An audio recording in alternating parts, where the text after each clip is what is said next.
What would you do if the person you trusted most in the world betrayed you while you were serving your country thousands of miles away? Today's story is about a military intelligence officer who discovered that sometimes the most devastating battles aren't fought on foreign soil, they're fought in your own home. And when his wife thought distance would protect her from consequences, she forgot one crucial detail. She married a strategist. The desert heat in Kandahar felt like walking through an oven set to maximum temperature. Sand particles danced in the air, mixing with the metallic scent of military equipment and the constant underlying tension that comes with being in a war zone. For Staff Sergeant Jason Mitchell, this environment had become as familiar as breathing. 3 tours of duty had taught him to find comfort in routine, even when that routine involved 12-hour patrols through hostile territory. After another grueling shift, Jason's body ached from head to toe. His tactical boots felt like they weighed 50 pounds each, and every muscle screamed for rest. All he wanted was a moment of peace and perhaps a video call with Alyssa, his wife of 6 years.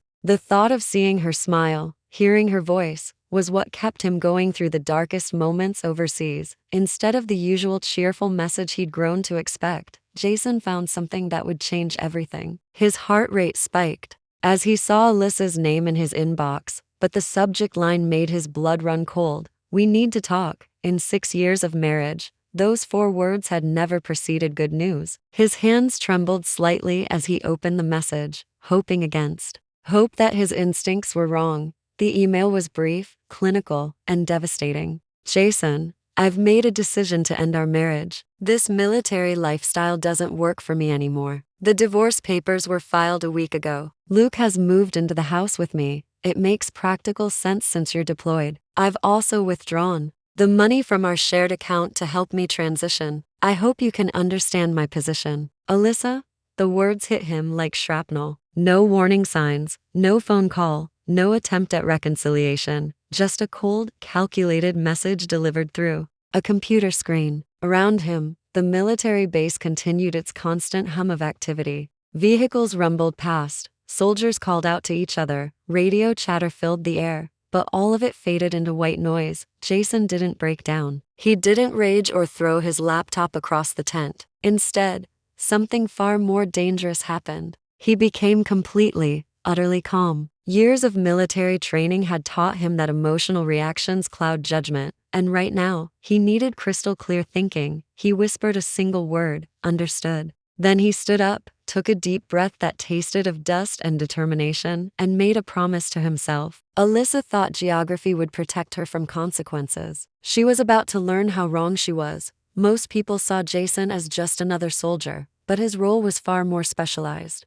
As a military intelligence officer, his job involved pattern recognition, threat assessment, and strategic planning. He'd spent years learning to identify weaknesses in enemy operations and exploit them systematically. Alyssa had just given him a new mission, and he approached it with the same methodical precision he used in combat zones. The first lesson military intelligence teaches is that information is power, and gathering intelligence is the foundation of any successful operation. Jason spent the next few days quietly collecting data while maintaining his regular duties. To his fellow soldiers, he appeared unchanged, professional, focused, reliable. Inside, he was orchestrating a campaign that would make Sun Tzu proud. His first discovery came when he checked their financial records. Months earlier, acting on a gut feeling he couldn't quite explain, Jason had moved the majority of their savings into a separate military account designed for deployment emergencies. What Alyssa had emptied was essentially a decoy account containing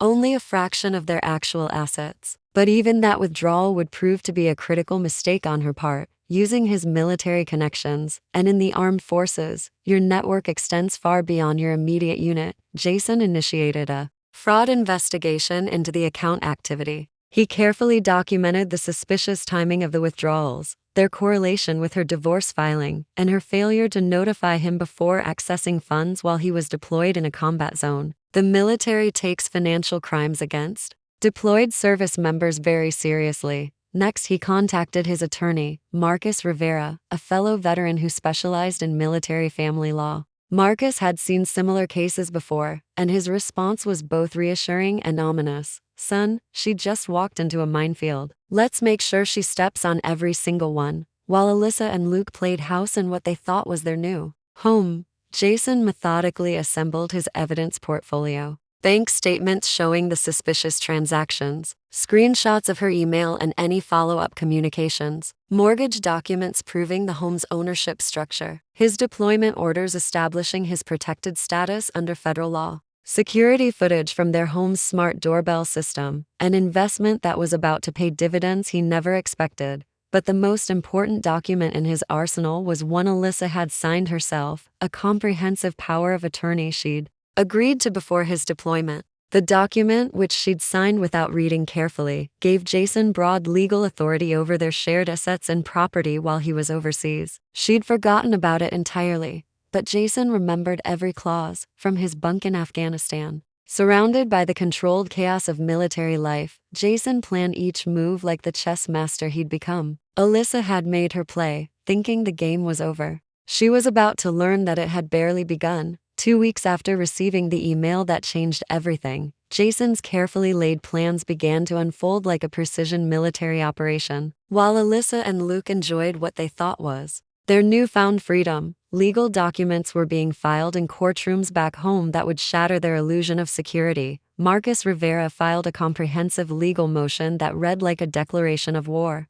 The charges were severe: fraudulent transfer of marital assets, abuse of power of attorney privileges, and the piece de resistance, unauthorized occupation of military protected property. The last charge was possible because of a decision Jason had made during his previous deployment. Concerned about protecting their home investment, he'd transferred the property deed into a military housing trust, a legal structure designed to protect service members' real estate while they're deployed overseas. It was a boring piece of paperwork that Alyssa had never bothered to ask about, but it was about to become the foundation of her downfall. The trust designation meant that Luke wasn't just living in Jason's house, he was illegally occupying federal military property. Local law enforcement doesn't treat such violations lightly, especially when they involve someone who's exploiting a deployed service member's absence. The confrontation came at dawn, as these things often do. Jason would later watch the body cam footage with a mixture of satisfaction and sadness, seeing the moment his carefully planned strategy came to fruition.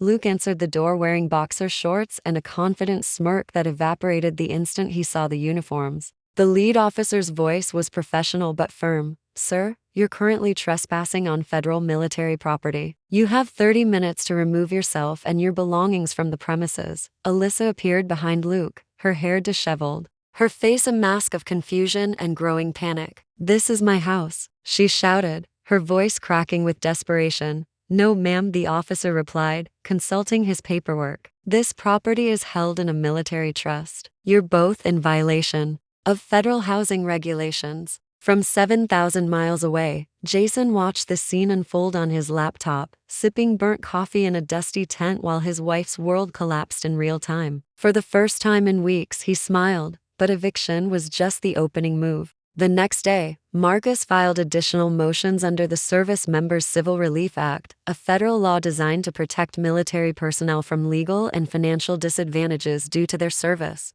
The act immediately froze all divorce proceedings until Jason could return to defend his interests in person, and it placed a federal hold on all marital assets pending military court review. Translation: Alyssa couldn't sell the house, couldn't rent it out, couldn't live in it, and couldn't access any of the money she thought she'd stolen. She would have to wait, and waiting, as any military strategist knows, is its own form of psychological warfare. 3 months later, Jason's boots touched American soil for the first time since his deployment began. He didn't go home to his parents' house for a welcome-back celebration. He didn't stop to see old friends or decompress from his overseas service. Instead, he went directly to the courthouse, where the final phase of his operation would unfold. The courthouse hallway felt surreal after months in the desert. Clean floors, air conditioning, the smell of floor polish instead of sand and diesel fuel. But Jason's focus remained laser-sharp as he walked toward the courtroom where his future would be decided. Alyssa was already there, and the transformation was shocking. The confident woman who'd sent that devastating email had been replaced by someone who looked like she hadn't slept properly in weeks. Dark circles under her eyes, nervous fidgeting. The kind of haunted expression that comes from months of legal pressure and financial uncertainty. Luke was notably absent, apparently. His love had evaporated when faced with potential federal trespassing charges and financial liability. As Jason entered the courtroom, Alyssa attempted to approach him. "Jason, please, can we talk? I never meant for things to go this way. It all got so complicated." He looked directly into her eyes, his voice calm and controlled. "You're absolutely right. You intended for it to be much worse." Then he took his seat beside Marcus, who was already organizing a thick folder of documents. The folder represented months of meticulous preparation, and its contents would determine the outcome of everything. Marcus slid the folder across the polished courtroom table to the judge. Inside was a comprehensive dossier that told the complete story of Alyssa's betrayal. Digital communications proving premeditation, financial records showing the systematic drainage of accounts, dating app conversations that proved her infidelity had begun before she filed for divorce, her own signature on the power of attorney document that had given Jason legal authority, and federal documentation establishing that his deployment zone was classified as a combat area, triggering additional legal protections. The judge reviewed the materials with increasing seriousness, his expression growing more stern with each page. When he finally looked up, his words carried the weight of federal authority. "Ma'am, you have created a very serious legal problem for yourself." The ruling was swift and comprehensive. The judge invalidated Alyssa's divorce filing, citing abuse of legal process and violation of federal protections for deployed service members. He granted Jason temporary full custody of their children, pending a complete review of the case. Most devastatingly, he ordered Alyssa to permanently vacate what she'd thought was her marital home within 72 hours. Marcus leaned over and whispered with barely contained satisfaction, "She's just been legally evicted from your entire life." Alyssa's reaction was everything Jason had expected and nothing he wanted to see. She sobbed openly in the courtroom, a broken sound that echoed off the formal walls. She tried to follow him as he left the building, her voice desperate and pleading. "Jason, please, I never meant to hurt you this badly. I was confused. Luke promised me stability. I thought you'd understand eventually." Jason said nothing. He didn't need to speak because the final phase of his strategy was already in motion, and it would be more devastating than anything he could say. During his deployment, Jason had consulted with a judge advocate general officer about something called the Uniformed Services Former Spouses Protection Act. This federal law allows former spouses of military personnel to receive portions of retirement benefits,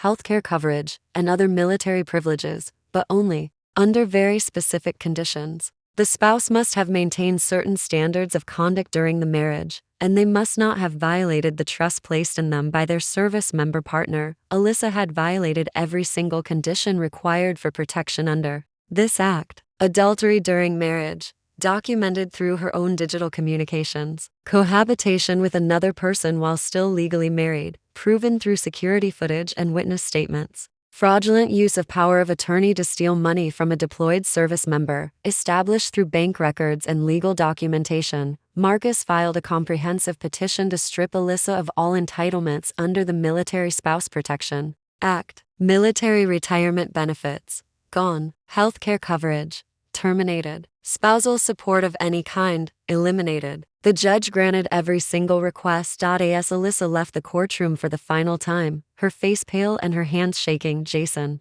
finally broke his silence. His voice was quiet but carried clearly across the formal space. "You ended our marriage through an email." My response was strategic silence. That was the only warning you were going to receive. 6 months later, Jason had established a new life that felt nothing like the one he'd left behind when he deployed. He'd found a small house near the ocean, where the sound of waves replaced the constant noise of military equipment. The salty air was a welcome change from desert sand, and the peaceful environment was exactly what he needed to process everything that had happened. His children, now living with him full-time, were adjusting well to their new circumstances. Jason never spoke negatively about their mother in their presence. His military training had taught him that winning battles through honor was more important than winning through destruction. But children are remarkably perceptive, and they understood more about the situation than anyone gave them credit for. Jason had also made a significant career change.